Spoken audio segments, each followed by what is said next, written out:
เท่านั้นแหละเช่นตัวนี้ใช่ก็ก็สวัสดีนะครับคุณผู้ชมนะครับคนสุรินทร์ทีวีนะครับวันนี้ผมเดินทางมาหาหลวงปู่สวยนะครับเขาบอกว่าให้โชคให้ลาภให้เลขแม่นนะครับนั่งอยู่ด้านหลังหลวงปู่สวงนี้นะครับเดี๋ยวได้เลขอะไรเดี๋ยวเราเข้าไปติดตามรับชมกันนะครับว่าจะได้เลขอะไรกับหลวงปู่สวยนะครับไปเข้าไปด้านในกันใครเข้ามาแล้วนะครับคุณผู้ชมฝากกันกดไลค์กดแชร์แล้วก็กดติดตามให้ผมด้วยนะครับใครกดติดตามขอให้มีโชคมีลาภเด้อขอให้ถูกหวยรวยเบอร์แล้วก็ปราศจากโรคภัยไข้เจ็บคิดสิ่งใดขอให้ได้สิ่งนั้นนะครับคิดเงินก็ได้เงินคิดทองได้ทองร่ำรวยสาธุไปเราไปหาหลวงปู่สวยหรือหลวงปู่กวยกันนะครับมันเห็นเมื่อวานล่ะตอนเอาเงินให้สร้างนี่นั่นแหละบ่ไอ้งวดบ่ท่านได้ฝันแม่นบ่นี่มันก็พันอยู่ฮะมันจำบ่ได้ฝันแล้วจำบ่ได้เมื่อคืนนี่พักอยู่ประมาณพอชั่วโมงหรอวะคืน5 ทุ่มเฮ็ดหยังอยู่คือบ่พักบ่อยู่นี่ล่ะกลับมาก็ไปผู้สิงออกจากผู้สิงมาก็ค่ำแหละครับอยู่นี่ล่ะแต่ว่ามันก็คิดไปเรื่อยๆเนาะครับมันก็เลยพักผ่อนเพียงพอนะแต่ว่าเลขตัวนี้จะมากก็คิดไว้แล้วล่ะคือว่ามันมาเห็นกับสร้างนะสร้างนี่อยู่นี่ละอยู่24นี่อยู่ตัวชะลอ24แม่น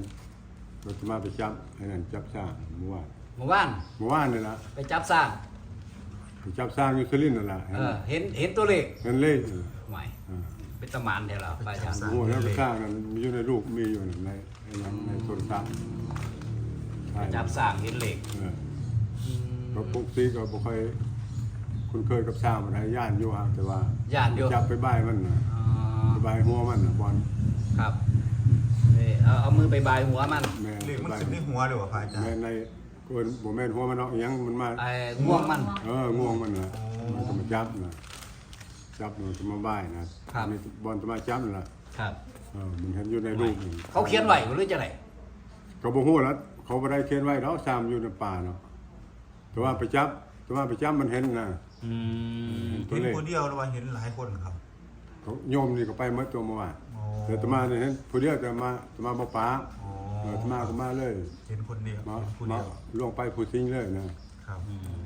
บัดนี้ตมาเห็นเลขแต่ว่าเลขเขาบ่เขียนไว้ตัวเขาบ่ได้เขียนไว้ตัวใหญ่บ่พะจ๊ะสร้าง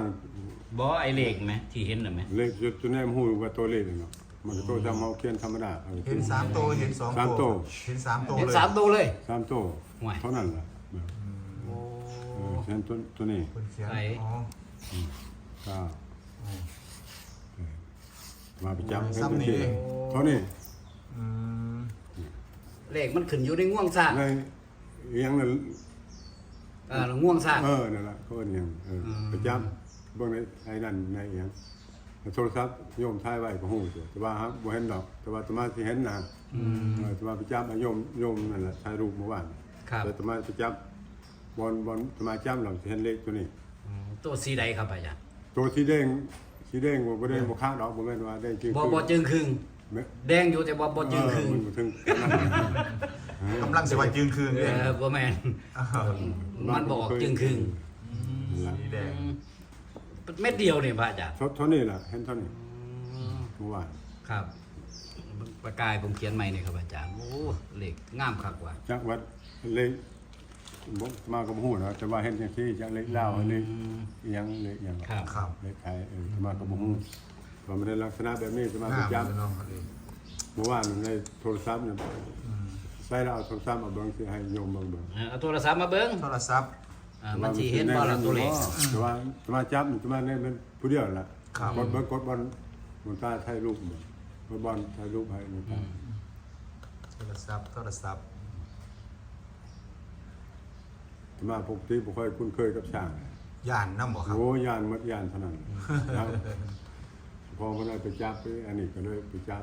มือข้างนี้มื้อวานครับจับไปหาโทรศัพท์จะโอ้ยนั่นหายโอ้นี่บ่ครับแม่นเดี๋ยวผมตีมันก่อนนะตีครับก็จึงตีว่ะ ดี๋ยวให้เบิ่งก่อนหน่อยโอ้เดี๋ยวผมขอเบิ่งก่อนเด้อ อ๋อเบิ่ง เบิ่งก่อนหมู่ มาหลายคนก็จึงเบิ่งคนเดียว เอาให้พระอาจารย์ถือดีกว่ากัน โอ้โหสามนี่ตัวใหญ่ครับเดี๋ยว เล็กตัวนี้แหละ เห็นเลขตัวนี้เลย เห็นตัวนี้แหละตามโตว่า โอ้สร้างตัวใหญ่แห้งอยู่ดี ใหญ่เลยสร้างคนสร้างหยัง อ้วน สร้างตัวเทิกโอ้ยตัวอีหยังคนสร้าง สร้างดอ สร้างดอกสร้างหยังนะ สร้าง2เพจ เอ้าโอ้สร้าง2เพศมีเลยบ่ มีอยู่บ่ มีครับ โอ้สร้างเป็นตัวทั้งตัวเมียตัวผู้สิบ่ครับ มาก็ค่อยฮู้จักดอกว่ามันตัวเมียตัว สร้าง ผู้ 2เพศ เจ้าของสร้างเขาว่าต้องเทศ ไอ้ออกภาษานี่เพิ่นสิมาซอย แม่นเพิ่นสิมาซอยอยู่วัดนี่แหละออกพรรษาจนแล้วงานกฐินบ่ได้จังได๋กัน ครับใครอยากเห็นสร้าง2เพศก็มาเด้อวันที่7แม่นบ่ครับ วันที่7วันที่6มาถึงวัด ครับ วันที่7ออกพรรษาวันที่9กฐิน อ๋อครับ มาอยู่วัดนี่แหละ ครับไอ้นั่นเบิ่งเอาเขียนวันที่ใส่น้ำแหน่เดี๋ยวเขาสิ เขียนโลด เอาตัวนี้ไปเลย หึ ตัวนี้ไปเลย ครับ นี่ นะครับ วันที่บอก ผู้สวยเนาะ ครับ เพราะว่าเราเป็นคนสวยอ่ะนะก็เลยใส่รับผู้สวยผู้ใดเขียนเลขยังไว้เนี่ยโอ้ตาดี สวย โอ้ยเขียน สวยนี่เก่าแปดหนึ่งนี่เข้ามาจะได้ครับ สวยภาษาสวย โอ้ยเขาเป็น ภาษาสวย คนเขาอยู่ที่ เลขเก่าเขาว่าอย่างภาษาสวย 981นั่นล่ะ โอแมนมันเป็นภาษาเขาอยู่เลย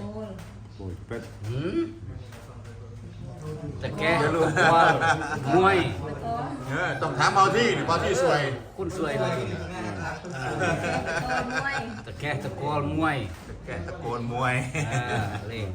981 เดี๋ยวผมขอบอกนี่เด้อ ว่า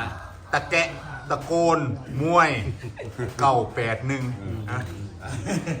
นะครับขอบคุณพระอาจารย์หลายๆครับผมครับ ขอบคุณครับ นมัสการครับ ครับนมัสการครับขอให้ปังๆเด้อวันที่16นี่ครับ แล้วก็กดติดตามที่สำคัญเลยครับ ต้องกดติดตามไว้ก่อน กดตรงสีแดงๆเนยครับ